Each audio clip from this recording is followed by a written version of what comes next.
ఓం శ్రీ గురుభ్యో నమ. అందరికీ నమస్కారం అండి. ఈరోజు మనం ఐశ్వర్య యోగం శ్రీ లలితాపరాపతారిక అమ్మవారి యొక్క 72వ నామాన్ని మనం తెలుసుకుందాం. ముందుగా గణేశ్వర ప్రార్థన. శుక్లాంబరధరం విష్ణు శశివర్ణం చతుర్భుజం ప్రసన్నవదనం ఛాయేత్ సర్వవిఘ్నోపశాంతయే. గురుబ్రహ్మా గురుర్విష్ణు గురుర్దేవో మహేశ్వరః గురు సాక్షాత్ పరబ్రహ్మ తస్మై శ్రీ గురవే నమః. ఓం ఐం హ్రీం శ్రీం శ్రీ మాత్రే నమః. ఓం ఐం హ్రీం శ్రీం శ్రీ మాత్రే నమః. ఓం ఐం హ్రీం శ్రీం శ్రీ మాత్రే నమః. హరి ఓం. ఈరోజు మనం లలితాపరాపతారిక అమ్మవారి యొక్క ఐశ్వర్య యోగంలోని 72వ నామాన్ని గురించి తెలుసుకున్నాం. ఆ నామ మహిమ, ఆ నామాన్ని పఠించడం వల్ల కలిగేటువంటి ఫలితాన్ని గురించి తెలుసుకుందాం. ఓం బంధ సైన్య వధోద్యుక్త శక్తి విక్రమ హర్షితాయై నమః. ఓం బంధ సైన్య వధోద్యుక్త శక్తి విక్రమ హర్షితాయై నమః. ఓం బంధ సైన్య వధోద్యుక్త శక్తి విక్రమ హర్షితాయై నమః. ఓం ఐం హ్రీం శ్రీం ఓం బంధ సైన్య వధోద్యుక్త శక్తి విక్రమ హర్షితాయై నమః.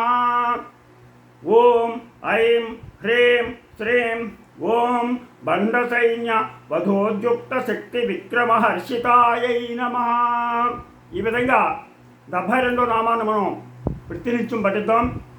ఈ నామానికి అర్థం ఏంటంటే, బండాసురుని దగ్గర ఉన్నటువంటి సైన్యం మహాపరాక్రమంతో లోకాలను భయపెట్టే సైన్యం ముందు ఆ సైన్యం పనిపట్టడానికి అమ్మవారి దగ్గర ఉన్నటువంటి శక్తులు ప్రయత్నం చేయడం మొదలుపెట్టాయి. ఆ శక్తులకు నాయక నకులీదేవి.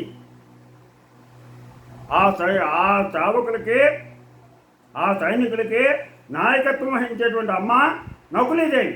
ఈ శక్తులు బండ సైన్యాన్ని చంపే పని మొదలుపెట్టగానే అమ్మవారు ఆ శక్తుల పరాక్రమానికి బ్రహ్మానందం పొందింది. ఎందుకంటే బండ సైన్యం కామ క్రోధాలతో నిండిన మనః ప్రవృత్తితో లోకాలను ఒక్క క్షణం కూడా సుఖంగా ఉండనివ్వడం లేదు, ఎవరిని కూడా బతకనివ్వడం లేదు. ఒక నీచుణ్ణి సంహరించే ముందు వాడి బలాన్ని నాశనం చేయాలి, అప్పుడే వాడిని చంపడం తేలికవుతుంది. అందుకే అమ్మ యొక్క శక్తులన్నీ కూడా ముందు సైన్యాన్ని నాశనం చేయడం మొదలుపెట్టాయి. ఇందులోని అంతరార్థాన్ని పరిశీలిస్తాం. బంధ అనే శబ్దానికి జీవుని లక్షణం అని కూడా అర్థం. జీవుని లక్షణాలు వాడు ధరించిన శరీరాన్ని బట్టి ఉంటాయి. శరీరం కర్మను అనుసరించి వస్తుంది. మంచి పనులు చేసిన వారికి రాబోయేది మంచి శరీరం. మంచి పనులు చేస్తే మంచి శరీరం, తద్వారా శుభలక్షణాలు వస్తాయి. అలాగే నీచ కర్మలు చేసేవారికి వాటిని అనుసరించి నీచ శరీరం, అలాగే దుర్లక్షణాలు, అన్ని చెడ్డ లక్షణాలు వస్తాయి. బంధుడు కామదహనం వల్ల ఏర్పడిన బూడిద నుండి పుట్టడం వల్ల పూర్తిగా కామవాసనంతో కూడిన శరీరం ధరించి రాక్షసుడయ్యాడు. అది ఇటువంటి వారికి నేను నావారు అనే పిచ్చి అభిమానం, స్వార్థం, వ్యసనాలు, మూర్ఖత్వం ఉంటాయి. ఇలాంటి వాళ్ళకి లక్షణాలు ఏంటంటే, నా వాళ్ళు, నాది అనేటువంటి స్వార్థం ఉంటుంది, వ్యసనాలు ఉంటాయి, అలాగే మూర్ఖత్వం ఉంటుంది. ఇటువంటి చెడ్డ లక్షణాలతో పుట్టాడు. అలాగే బండాసురుడు పుట్టాడు. తన వారు కాని వారిపై భయంకరమైనటువంటి ద్వేషం ఉంటుంది.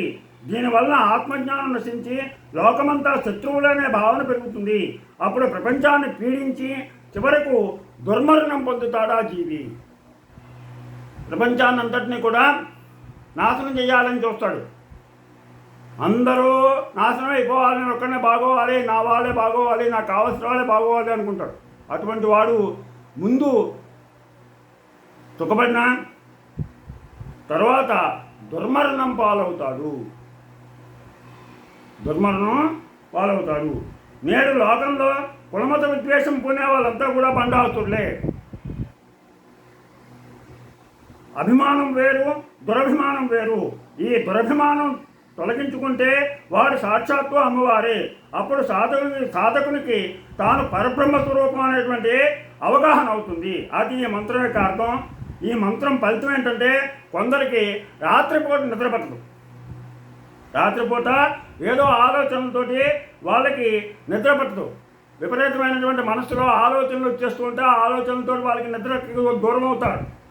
అటువంటి వాళ్ళు ఈ మంత్రాన్ని పడుకోబోయే ముందు 36 సార్లు పడుకోబోయే ముందు కాళ్ళు పడుకుని జపం చేస్తే సుఖంగా నిద్రపట్టి మర్నాడు అన్ని పనులు చేసుకోగలుగుతాడు. ఎప్పుడైనా సరే మనకి రాత్రి తెల్లవారులో చక్కగా నిద్ర పడితే పగలంతా కూడా చక్కగా మన పని మనం చేసుకోగలుగుతాం. రాత్రి నిద్ర పడకపోతే మనం ఏ పని మర్నాడు చేయలేం, అశాంతిగా ఉంటుంది.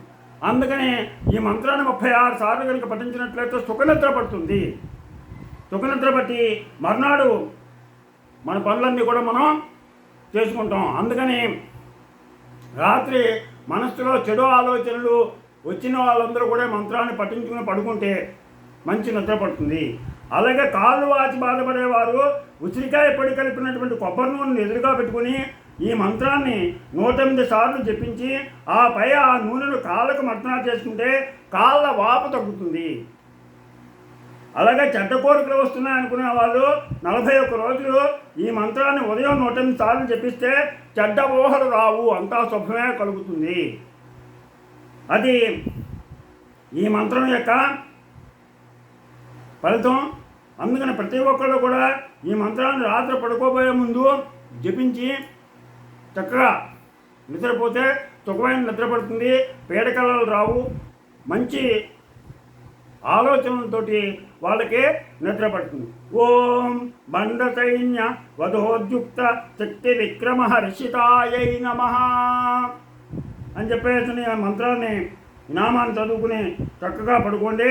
అందరూ కూడా సుఖనిద్రతోటి రాత్రి నిద్రపోయి మర్నాడు మీ కార్యక్రమాలని జయప్రదంగా చేసుకుంటారని ఆశిస్తూ, అలాగే కాళ్ళ వాపులు ఉన్నటువంటి వాళ్ళు ఈ మంత్రాన్ని పఠించి ఆ తైలం ఎదురకుండా పెట్టుకుని ఆ తైలాన్ని కాళ్ళకి రాసుకుంటే మీకు కాళ్ళ వాపు తగ్గుతుంది.